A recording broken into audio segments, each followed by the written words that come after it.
निश्चित रूपमा यो अहिलेको जुन देखिएको कोरोनाको भ्यारिएन्टको पनि लक्षणहरू पहिलाकै कोरोना जस्तै छ। यसमा पनि अब खोकी लाग्ने, अलिअलि झाडापखालाका सिम्टमहरू पनि देखिया छ र भारतको विभिन्न सहरहरूमा केसको सङ्ख्या अलि बढिरहेको भन्ने तथ्याङ्क समाचारहरूमा आइरहेको हामीले पनि देखेका छौँ। तर मेडिकल रिपोर्टहरू हेर्दाखेरि चाहिँ अहिले पनि तिनै दीर्घकालीन रोगीहरूलाई मात्र अलिकति असर गरेको र अरूलाई खासै भनौँ न हेल्दी इन्डिभिजुअलहरू जुन चाहिँ स्वस्थ हुनुहुन्छ उहाँहरूमा चाहिँ अहिलेसम्म त्यस्तो धेरै किसिमको पोजिटिभ देखिए तापनि त्यस्तै भर्नै गर्नुपर्ने उपचार गर्नुपर्ने चाहिँ देखिएको छैन। तर दीर्घकालीन रोगीहरू जस्तै क्यान्सरका रोगीहरू, एकदमै सुगर कन्ट्रोल नभएका डायबिटिज रोगीहरू, यस्ता रोगीहरूमा चाहिँ अलि समस्या देखिएको छ। उहाँहरूलाई चाहिँ भर्ना गरेर चिकित्सकहरू सङ्घर्षरत छन् भन्ने न्युज रिपोर्ट चाहिँ पाएका छौँ। र लक्षण चाहिँ पहिलाकै भएको हुनाले हामीले सावधानी पनि त्यही रूपमा गर्नु पर्यो। भनाइको अर्थ चाहिँ अब हामीलाई त अब यो कोभिडले हात धुने जुन सेनिटाइज गर्ने जुन सिकाइसकेको छ होइन, यो र डिस्टेन्स मेन्टेन गर्ने र मास्कको प्रयोग गर्ने, अब हातहरू नमिलाउने होइन, यी कुराहरू जुन थिए हाम्रा पुरानाको हामीले जुन 19 र 20 को जुन कोभिडमा गऱ्यौँ ती कुराहरूलाई नि हामीले पालना गर्ने र अनावश्यक भिडमा नजाने, यो कुराहरू चाहिँ गर्न जरुरी छ। र अब हामीले चाहिँ अलिक चनाखो पनि हुनु पर्यो यसको सङ्ख्या कसरी बढ्छ भारतमा, किनभने नेपाल र इन्डियाको बोर्डर अब ओपन बोर्डर छ, त्यहाँ धेरै मात्रामा बढ्यो भने हाम्रो देशमा पनि छिर्न सक्छ।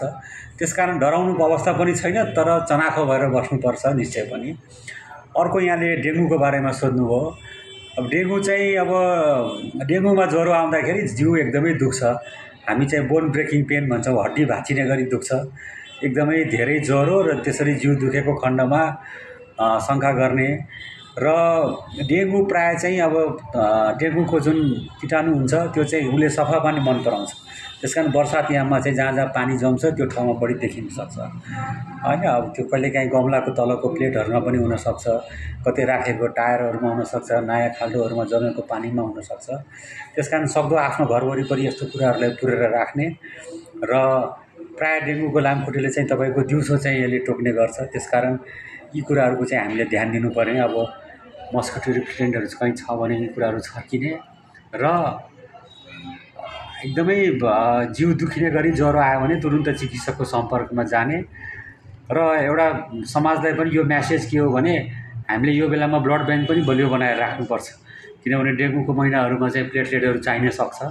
त्यसकारण चाहिँ रक्त सञ्चार पनि, रक्तदान पनि चाहिँ भनौँ न सोसाइटीबाट विभिन्न क्लबहरूले सबैले गरिदिराखेर हाम्रो ब्लड ब्याङ्कलाई बलियो बनाएको खण्डमा भोलि त्यसै परेको खण्डमा चिकित्सकहरूलाई डेङ्गुको बिरामी उपचार गर्न पनि सजिलो हुन्छ। अहिले भर्खरै भारतमा विभिन्न प्रान्तहरूमा केरलादेखि लिएर दिल्लीमा पनि धेरै नयाँ कोभिडका सङ्क्रमितहरू फेला परेको छ। त्यो हुन त पुरानो ओमिक्रोन भेरिएन्टकै एउटा नयाँ सब टाइपको रूपमा देखिएको छ। अहिलेको अध्ययन अनुसन्धानमा चाहिँ माइल्ड फर्मै सामान्य लक्षण हुने भएको हुनाले होइन तुरन्तै आत्तिहाल्नु पनि अवस्था छैन। तैपनि हामीले विगत 3-4 वर्षदेखि कोभिडकै बेलादेखि सिकेको जुन हेल्थ हाइजिनका कुराहरू छन् त्यो चाहिँ पक्कै पनि पालना गर्नुपर्छ। किन भन्दाखेरि हाम्रो खुला सिमाना छ र तुरन्तै त्यहाँ सङ्क्रमितहरूको सङ्ख्या बढ्यो भने हामी कहाँ पनि सङ्क्रमण आउने र सङ्क्रमितको सङ्ख्या बढ्ने सम्भावना चाहिँ रहन्छ। त्यसैले हामीले 3टा प्रमुख सिकेको कुराहरू जुन चाहिँ एउटा भौतिक दूरीको कुरा थियो, सोसल डिस्टेन्सिङ होइन, कमसेकम भिडभाडमा नजाने होइन, त्यो चाहिँ पालना गर्नु पऱ्यो। अर्को जुन हात साबुन पानीले धुने जुन सबैले सिकेका थियौँ त्यसलाई पुनः निरन्तरता दिने, साबुन पानी अथवा सेनिटाइजरले चाहिँ हात धुने बानी गर्ने र खुवाउँदाखेरि हाँच्यु गर्दाखेरि कमसेकम चाहिँ हातले या आफ्नो हातले नै या रुमालले जे हुन्छ त्यसलाई चाहिँ अन्त नसार्ने र तेस्रो यदि भिडभाडको ठाउँमा गइँदैछ भने कमसेकम मास्कको प्रयोग चाहिँ यो 3टा कोभिड सङ्क्रमण या सास प्रश्वासबाट सर्ने अन्य रोगहरूको लागि पनि यो 3टा चाहिँ रोकथामका उपायहरू हो भने पक्कै पनि अब डेङ्गु अहिले बर्सातको सिजन पछाडि चाहिँ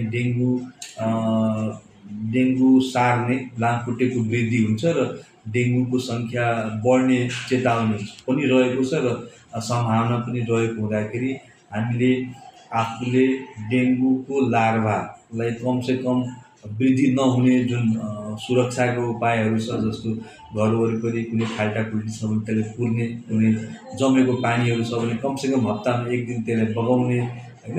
बिर्कोदेखि लिएर अन्य ठाउँहरू, बोतलदेखि लिएर अन्य ठाउँहरू जहाँ पानी जम्ने सम्भावना हुन्छ त्यसलाई निरन्तर सफा राख्ने। बिहान बेलुकी डेङ्गुका लामखुट्टेले टोक्ने भएको हुनाले चाहिँ बिहान बेलुकी बाहिर बाहुला पुरै लगाएको लुगा लगाउने, राति सुत्दाखेरि झुल लगाएर सुत्ने र केही गरी लक्षण देखिहालेछ भने तुरन्तै चिकित्सकको चाहिँ परामर्श लिने र सकभर चाहिँ यो हामीले गर्ने कुरा भयो। त्यसै गरी स्थानीय निकायले, स्वास्थ्यका सरोकारवाला निकायले पनि त्यसै डेङ्गु लार्भा नष्ट गर्ने चाहिँ काम थालनी चाहिँ गर्नुपर्छ र सकभर रोकथामका उपायहरू जनसरोकारको विषय भएको हुनाले यसले मास मिडियाबाट चाहिँ कम्युनिकेट गर्नुपर्ने हुन्छ।